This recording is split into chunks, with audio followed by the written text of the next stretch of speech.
जय हिंद दोस्तों, ब्राह्मी क्लासेस में आपका बहुत बहुत स्वागत है। और जैसा कि आपने थंबनेल में देखा होगा कि हम एनिमल और प्लांट सेल का डिफरेंस पढ़ेंगे।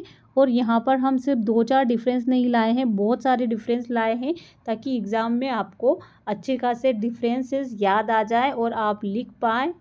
तो यहाँ पर आप लिख भी पाएँ, कोई एग्ज़ाम लिखने वाली होती है तो लिख पाएँ, और बाकी ऑब्जेक्टिव वाली होती है तो आप ऑब्जेक्टिव में भी अच्छे से याद रख पाए। ठीक है, तो यहाँ पर अब क्या होता है कि ये है एनिमल सेल और ये है प्लांट सेल। ठीक है, अब यहाँ पर क्या होता है कि सबसे पहले तो हम जो मेन डिफरेंसेस है जो एक में पाए जाते हैं और एक में नहीं पाए जाते हैं उसकी बात कर लें। तो यहाँ पर क्या होता है कि सेल वॉल जो होता है ये पेड़ पौधों का आकार निश्चित करने में मदद करती है, यानी कि एक जैसी सेल। अब क्या होता है, पेड़ पौधा कैसा होता है, ये इस टाइप का होता है। ठीक है, ये इस टाइप का होता है, अलग से इसमें अलग से डिफरेंसेस नहीं रहते हैं।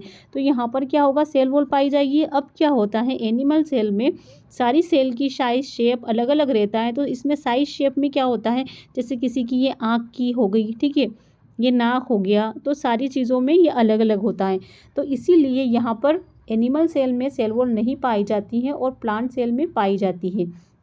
अब यहाँ पर अगर हम एमाइलोप्लास्ट की बात करें तो एमाइलोप्लास्ट जो होता है ये भी सिर्फ और सिर्फ प्लांट सेल में पाया जाता है।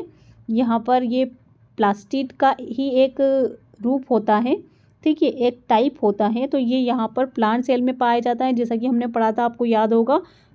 और यहाँ पर क्लोरोप्लास्ट जो होता है ये क्या करता है कि ग्रीन पिगमेंटेशन देने का काम करता है पेड़ पौधों को, जो कि हमारे एनिमल में नहीं पाया जाता है। नहीं तो हम भी हरे होते, पीले होते। ठीक है, तो यहाँ पर सिर्फ प्लांट सेल में ही पाया जाएगा क्लोरोप्लास्ट। और यहाँ पर अगर हम माइक्रोट्यूबुल्स की बात करें तो वो सिर्फ एनिमल सेल में पाई जाती हैं, और जो सेंट्रियोल्स जो होते हैं वो भी सिर्फ एनिमल सेल में पाए जाते हैं।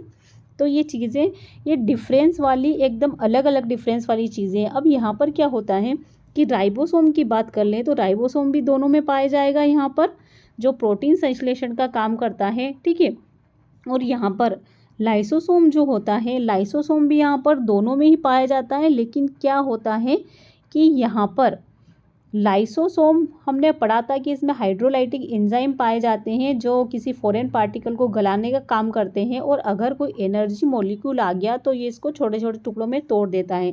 अब न्यूक्लियस भी यहाँ पर क्या होता है कि दोनों में पाया जाता है, और न्यूक्लियोलस यानी कि केंद्रिका ये भी दोनों में पाई जाती है। माइटोकॉन्ड्रिया भी दोनों में पाया जाता है, जो यहाँ पर powerhouse of the cell कहलाता है, तो वो चीज़ याद रखनी है। और यहाँ पर माइटोकॉन्ड्रिया, जैसे कि हमने पढ़ा था कि माइटोकॉन्ड्रिया क्या करता है कि ये सेल रेस्पिरेशन में हेल्प करता है। अब यहाँ पर स्मूथ और रफ एंडोप्लाज्मिक रेटिकुलम भी दोनों में पाए जाते हैं, वैक्यूल दोनों में पाई जाती है। लेकिन प्लांट में ये बड़ी दिख रही होगी, बड़ी पाई जाती है, और एनिमल में ये छोटी पाई जाती है।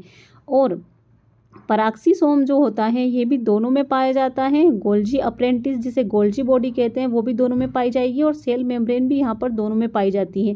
और साइटोप्लाज्म यानी कि कोशिका के अंदर का जो भी पूरा लिक्विड होता है, जो सेल ऑर्गेनेलिस होती है, वो पूरा ही साइटोप्लाज्म कहलाता था। तो साइटोप्लाज्म में भी दोनों में पाया जाता है। तो चलिए अब हम रिटर्न इसकी स्टडी करते हैं। तो यहाँ पर आपको प्लांट सेल और एनिमल सेल दोनों दिख गई होगी, ये प्लांट सेल, ये एनिमल सेल। अब हमने पढ़ा था कि सेल वॉल जो होती है, हमने स्टडी की थी कि सेल वॉल जो होती है वो सिर्फ प्लांट सेल में पाई जाती है। मैंने बताया था आपको कि ये प्लांट पेड़ पौधे एक जैसे दिखते हैं तो इनमें सेल वॉल प्रेजेंट होती है, और इसमें आँख नाक की जो सेल होती है वो अलग अलग होती है, तो एनिमल सेल में एब्सेंट होता है। अब प्लांट बड़ा मतलब कि पेड़ बड़ा तो आकार भी बड़ा, एनिमल छोटा तो आकार भी छोटा। क्लोरोप्लास्ट इसमें पाया जाता है जो ग्रीन पिगमेंटेशन देता है, और यहाँ पर ग्रीनरी नहीं होती है एनिमल में, तो यहाँ पर नहीं पाया जाता है। अब राइबोसोम इसमें भी प्रेजेंट होता है, प्लांट सेल में, एनिमल सेल में भी प्रेजेंट होता है। और प्लास्टिड हमने पढ़ा था कि काला, पीला, भूरा, भूरा तो क्या है कि भूरा भी रहता है, लेकिन ये सिर्फ जड़ों का होता है। लेकिन यहाँ पर क्या होता है कि जैसे रेड हो गया, येलो हो गया, ग्रीन, ये सारी प्लास्टिड जो रहते हैं ये कलर देते हैं प्लांट को, और यहाँ पर प्लास्टिड नहीं पाए जाते हैं। नहीं तो अपन मानवों में भी एक काला एकदम, एक तो बिल्कुल काला ही होता, एक रेड होता, एक पीला होता, इस टाइप से रहते हैं, लेकिन ऐसा नहीं होता है। और यहाँ पर लाइसोसोम भी दोनों में पाया जाता है, जो फॉरेन पार्टिकल को मारने का काम करता है। और अगर एनर्जी मॉलिक्यूल हुआ तो बड़े मॉलिक्यूल को छोटे छोटे मॉलिक्यूल में तोड़ने का काम करेगा।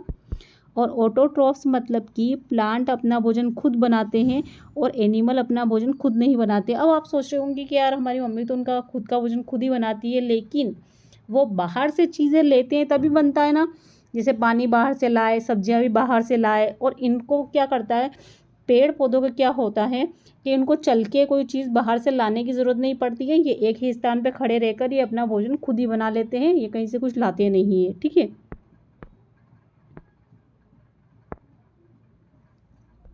और अगला जो हमने पढ़ा था कि वैक्यूल का पढ़ा था कि वैक्यूल जो होती हैं वो प्लांट सेल में बड़ी पाई जाती है और इसमें एनिमल सेल में छोटी पाई जाती है। जिसमें हमने पढ़ा था कि वैक्यूल में मिनरल्स हो गए, यहाँ पर कोई एनर्जी मॉलिक्यूल हो गए, तो ये सारे ही स्टोर रहते हैं।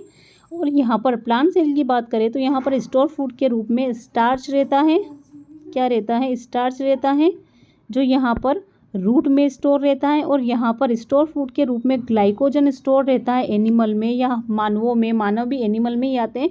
और यहाँ पर क्या होता है, लीवर में स्टोर रहता है। और यहाँ पर रूट यानी कि जड़ों में स्टोर रहता है। और यहाँ पर प्लांट सेल आपने देखा होगा कि रेक्टेंगल होती हैं। और यहाँ पर क्या होता है, सॉरी यहाँ प्लांट लिखा गया, ये एनिमल सेल जो होती हैं ये स्फेरिकल या राउंड होती हैं। और ये जो होती हैं ये इस टाइप की होती हैं, आपने देखा होगा, अभी हमने पूरा पढ़ा था। तो ये इस टाइप से होती हैं और ये राउंड होती है। तो ये भी इनका डिफरेंसेस है। और यहाँ पर न्यूक्लियस जो होता है वो क्या होता है, पेरीफेरल होता है और इधर सेंटर में रहता है। अब पेरीफेरल कैसा, मान लो ये प्लांट सेल हो गई, ठीक है, ये इस टाइप की प्लांट सेल हो गई। अब पेरीफेरल मतलब कि ये परिधि के पास होता है न्यूक्लियस, यहाँ पर ऐसे। और यहाँ पर जो रहता है ये सेंटर में रहता है, बिल्कुल बीच में। ठीक है, तो इस तरीके से हम याद कर सकते हैं। अब गोल्जी बॉडी को प्लांट सेल में डिक्टियोसोम कहते हैं और गोल्जी बॉडी को एनिमल सेल में लाइपोकॉन्ड्रिया कहते हैं। और यहाँ पर स्फेरोसोम जो कि हमने पढ़ा था कि स्पेरोसोम, ग्लाइक्सोसोम, ये सारे पाए जाते हैं इसमें। तो यहाँ पर एनिमल सेल में एब्सेंट होते हैं और यहाँ पर इनका हमने बहुत अच्छे से स्टडी की थी। और यहाँ पर ये प्लांट सेल में पाए जाते हैं, एनिमल सेल में एब्सेंट रहते हैं। अब यहाँ पर दो अंतर और है जो हम पढ़ लेते हैं, डिफरेंस और है दो। तो ये प्लांट सेल और ये एनिमल सेल। अब यहाँ पर क्या होता है, आपने देखा होगा प्लांट सेल की आकार और आकृति फिक्स रहती है, क्योंकि यहाँ पर जैसे ये पेड़ हुआ तो ये पेड़ सारा पूरा एक जैसे ही दिखेगा। लेकिन मैंने बोला था कि आँख, कान, है ना, और नाक, ये सारी चीज़ें, हाथ, ये सारी चीज़ें अलग अलग सेल की शेप से बनी हुई होती है। इसलिए यहाँ पर एनिमल सेल का जो आकार आकृति रहती है वो फिक्स नहीं रहती है और प्लांट की फिक्स रहती है।